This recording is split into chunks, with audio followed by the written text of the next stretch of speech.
Hello and welcome. Today we're finally going to start my e46 after a long time. The swap is mostly complete, and in today's video we're going to finish the hardware side of the swap minus the bonnet, and as you can see I unfortunately still have some minor issues to fix, so yeah. And now we're going to install the wiring loom back into the car, and if I still get random error codes for the throttle body, well, I'm first of all going to change the wiring loom out completely, and if the codes then still persist, I'm just going to swap out the throttle body, because that's pretty much the only things that can go wrong. The other thing that could go wrong would be the actual throttle pedal itself, but that's highly unlikely, so I'll just stick to this.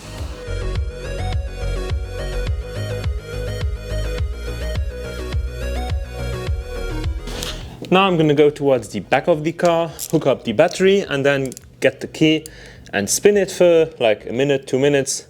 The main goal is to get oil pressure and to hear how it turns over, because I've got the spark plugs already in, and we can hear if it turns over regularly, if it has good compression on all cylinders. If it is irregular, well, one cylinders or more has poor compression, which is probably due to the fact that the valves have a considerable amount of carbon buildup, and I didn't get to lap them in because of time constraints, so we'll have to burn these free with a few chemicals and other stuff, so let's try it.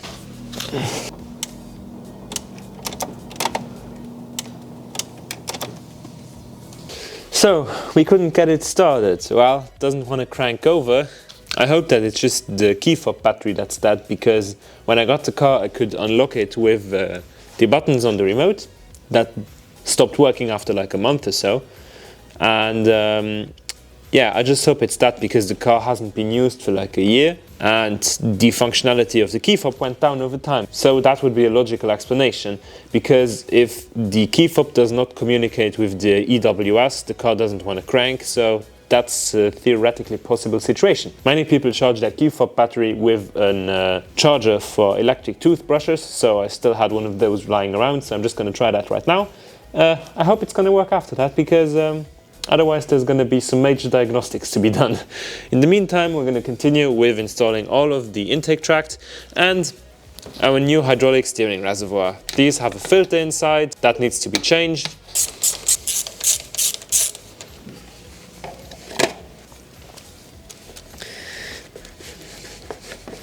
After we're going to start the engine, well, the power steering pump is going to screech like crazy, because there's no fluid in there yet, and I'm going to fill it in, but it's still going to keep on squealing, because all the lines, I've just let them run empty, so the whole system is empty. And yeah, I've also already put in some new oil into the engine, 6.5 liters, 5W40 manual. Now I'm just going to wait for the key fob to finish charging, and in the meantime we're going to install the whole intake.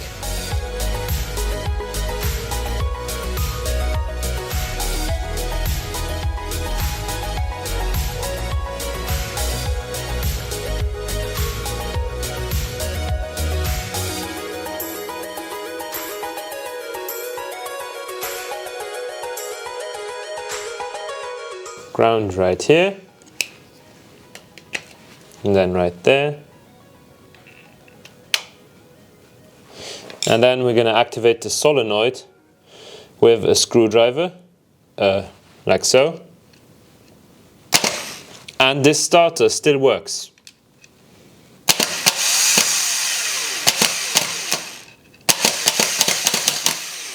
So it wasn't broken, it wasn't the starter.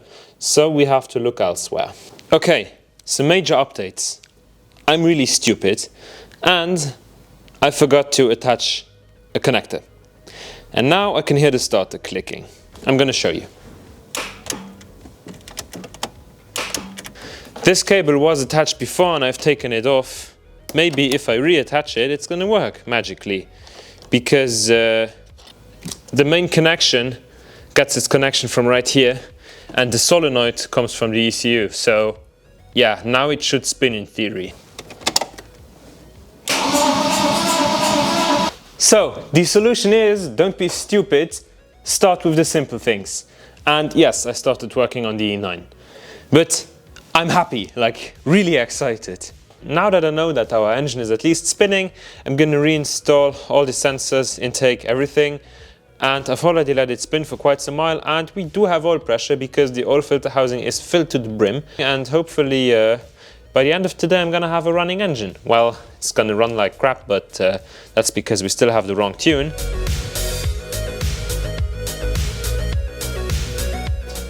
Okay, I've hooked everything back up, and now we're gonna try to start it. Keep in mind it's gonna run really bad because we're still running the B22 map. But in theory it should still work because they share mostly the same specs, so yeah, it should run.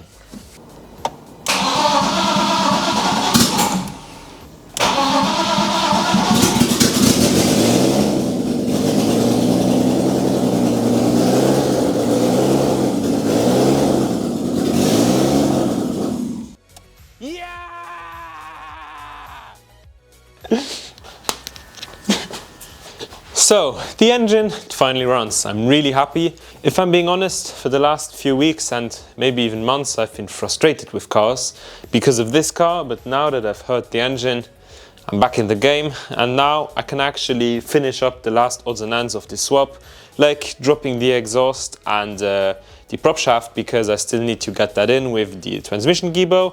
I also need to put back in the headers with the catalytic converters.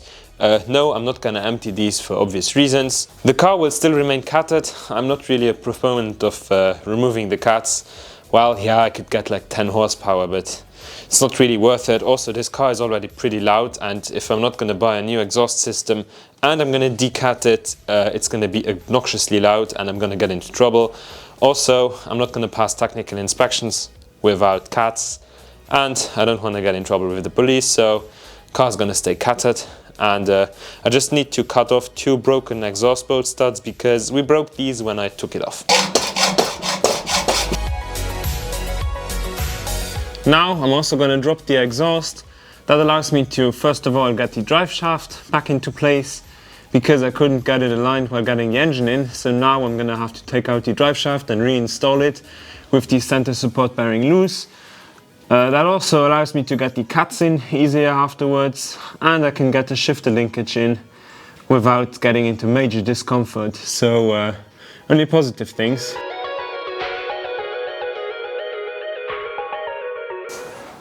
There's also a lot of weight reduction that can be done on these exhausts, like getting out all the water that's stuck in there. We literally have water running out of our exhaust. This is so hilarious. Now I just gotta drop the big old prop shaft, and then we can install the shifter upgrade. And I think this has been replaced recently, which would be good news. Absolutely mint. Everything's out.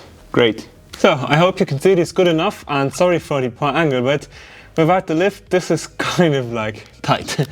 So I have our new shifter linkage part right here. I've already pressed in the polyurethane bushing. We're going to install the front first. For that we need our 2 Delrin inserts, and I'm going to put these into the eye. Make sure it's in the correct position, and our retaining clip goes to the left. So I will just push that in there. Oh, it's already in, mint. And then we just push it down. Oh, perfect. That install went a lot better than expected.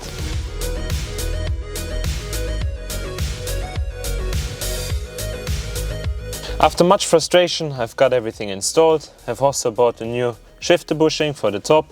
I'm going to reuse the old one.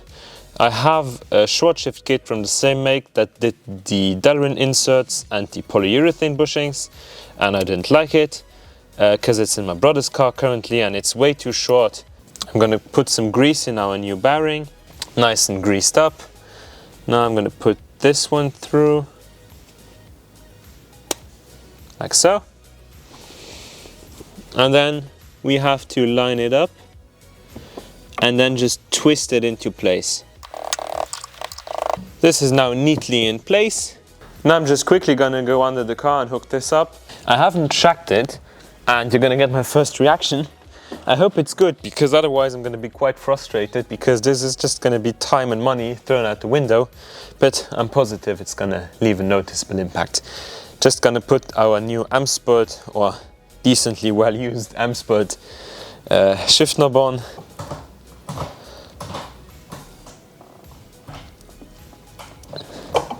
It's perfect. It feels perfect. This is how an e46 should feel. I'm so happy. I'm gonna be honest, this this kit was made by Garagistic, and I feel like the prices are kind of expensive, especially for what their products are, but this one was definitely worth it. I'm gonna be honest, this was definitely worth it. Unfortunately, I never noticed that our 5th gear detent is dead. There is still play in the gears because we have no dual shear selector rod, and it's just a Note gearbox, but like there's no more slop in the shifter assembly, and it feels really good. It's a lot more precise. I think I'm gonna upgrade to a dual shear selector rod in the future and then document how this feels, but this is already really good. Great news. Well, and by great I mean absolutely horrible. Yeah, I actually never compared these side by side, and the newer one is significantly bigger than the old one. Can't use that. We're currently a few days later, and our new transmission gizmo has arrived. I've even went ahead and ordered some new hardware, so we're gonna install it.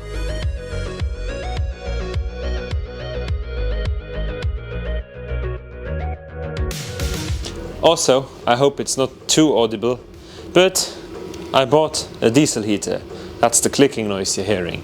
This little fella is gonna help me stay nice and cozy under the car in the winter now, because last year when I was working a lot on the E34, well, I was sick every single week, literally, and I don't want to have that again this year, so I opted for the cheapest route, which is a diesel heater. It's fairly effective. Unfortunately, the noise level is kind of high, so I hope it's not gonna affect the video quality too much, but yeah, we'll see how we manage.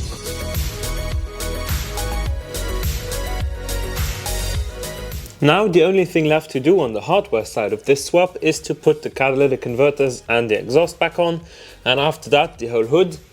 Yeah, we're just gonna start with that. Since this is a pain in the ass to do, I'm just gonna start, and I just want to get over with it. And I've also decided to do this from the bottom, because it's pretty much impossible to do it from the top. But yeah, some people have tried it, and I could see how you could snorkel it around here, but that seems like really tricky to do, so I think I'm just gonna start with the front one and then put the rear one on from the bottom. We'll see how that works, and I will report back once I'm done. I never ever thought that this was gonna be such a pain in the ass, and I'm never ever gonna do it unless I'm gonna put in decatted headers, because this is a nightmare. I've cut open my hand. I can't show it because of YouTube regulations regarding blood. I'm not about to pull out the whole engine again just to put on cats. Well, they are now in, but I'm never gonna do it like that again.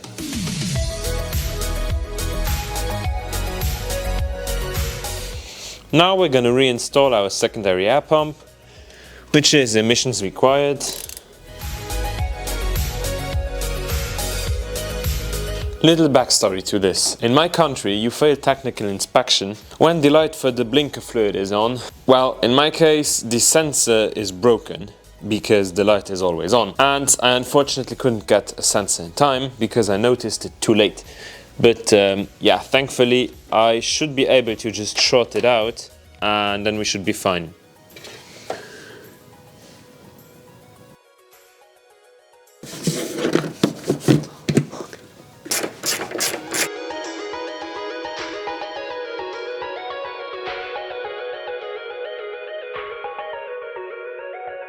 Oh well. Yes, we already have a coolant. And yeah, this is just part of the joy of working on cars, and I'm not gonna complain too much. It's frustrating, obviously, but yeah, I'm just gonna have to accept it. It's not coming from up top or left, it's not coming from the rear or from the secondary water pump, it's coming from the side of the block, so probably one of the two. I think the outer one of the water pipes, whatever. I'm just gonna take everything out again and replace it, because why not? I've decided to call it quits for today because I'm just really frustrated. I still have to go to the gym. Next week I have a physics test coming up. I have a lot to do. It's currently Sunday afternoon, so not too good. I'll come back in the next episode with all the problems fixed. In the meantime, you can check out some of my other videos on my other projects. And even if you don't want to, I'll hope to see you again next week. Until that time, bye.